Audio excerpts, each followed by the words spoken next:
Dalam nama Bapa dan Putra dan Roh Kudus. Amin.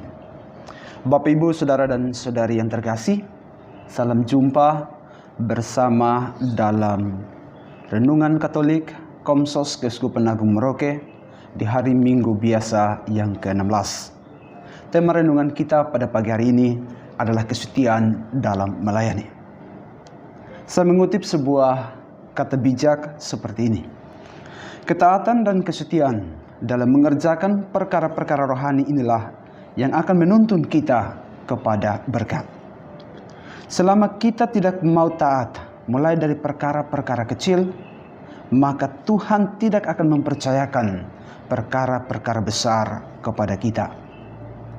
Ketaatan dan kesetiaan adalah dua hal yang sangat fundamental dalam pengabdian.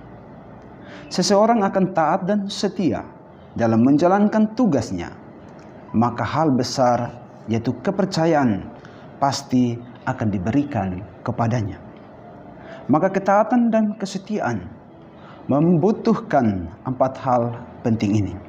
Yang pertama adalah cinta yang tulus. Yang kedua adalah kekuatan. Yang ketiga adalah semangat. Dan yang keempat adalah komitmen. Sebab kalau kita memiliki kesadaran dalam cinta yang tulus, kita punya kekuatan iman di dalam Kristus, dan punya semangat yang bernyala-nyala, serta punya komitmen yang jelas, maka orang yang taat dan setia, serta hidup dengan berpedoman pada 4 hal ini, sudah pasti akan berhasil dan beruntung di dalam perjalanan kehidupannya. Bapak, Ibu, Saudara dan Saudari umat Allah yang saya kasihi dalam Tuhan kita Yesus Kristus.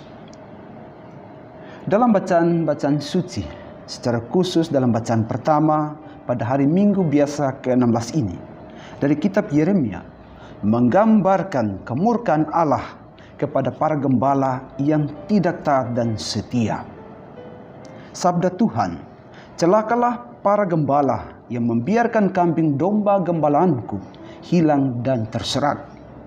Sikap ketidaktaatan dan ketidaksetiaan ini menunjukkan dengan sikap membiarkan yang dipandang oleh Tuhan sebagai sebuah tindakan kejahatan.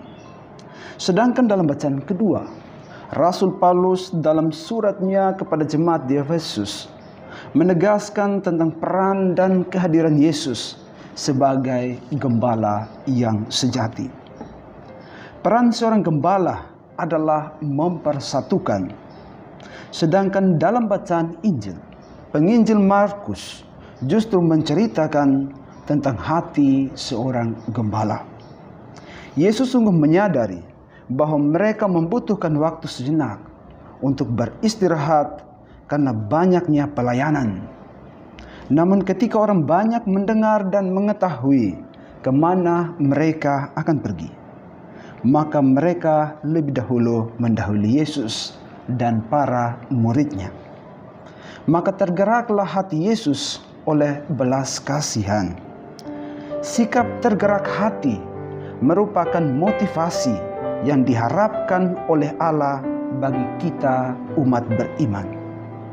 Tergerak untuk membangun komunikasi yang baik, tergerak untuk memperjuangkan nilai-nilai keadilan, tergerak untuk mau terlibat, dan juga memiliki hati yang mampu merasakan kebutuhan umatnya, hati yang peduli, dan hati yang mau untuk berkorban.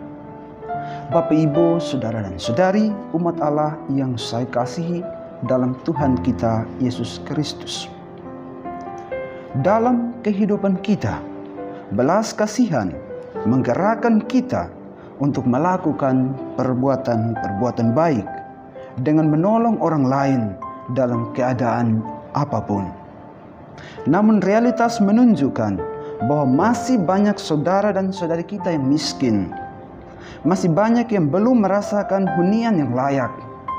Masih banyak yang sakit dan terabaikan. Bahkan ada yang mati di pinggiran-pinggiran jalan kota ini. Pertanyaannya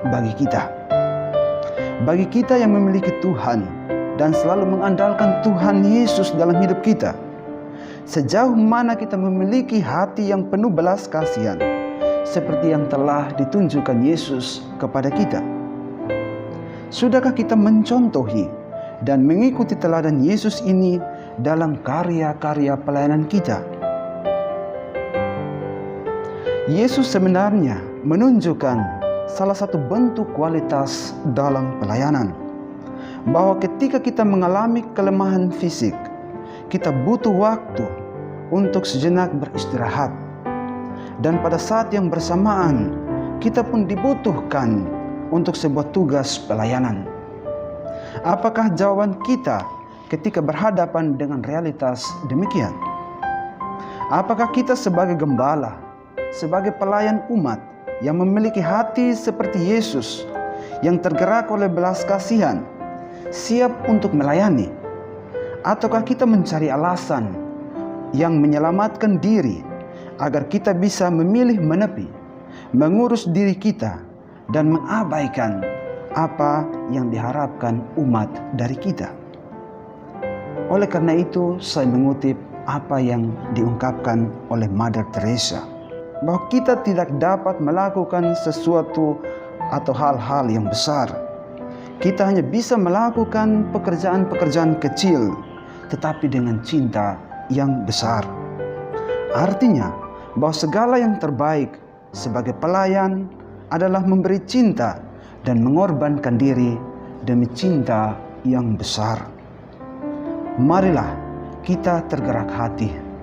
Marilah kita bergerak untuk mencintai sesama, mencintai umat kita, dan juga mencintai semua orang dimanapun kita diutus. Dengan demikian, maka kita telah meneladani apa yang telah dilakukan oleh Yesus kepada kita dalam Injil hari ini. Tergerak hati dan siap untuk melayani. Semoga Tuhan memberkati kita. Amin. Dalam nama Bapa dan Putra dan Roh Kudus. Amin.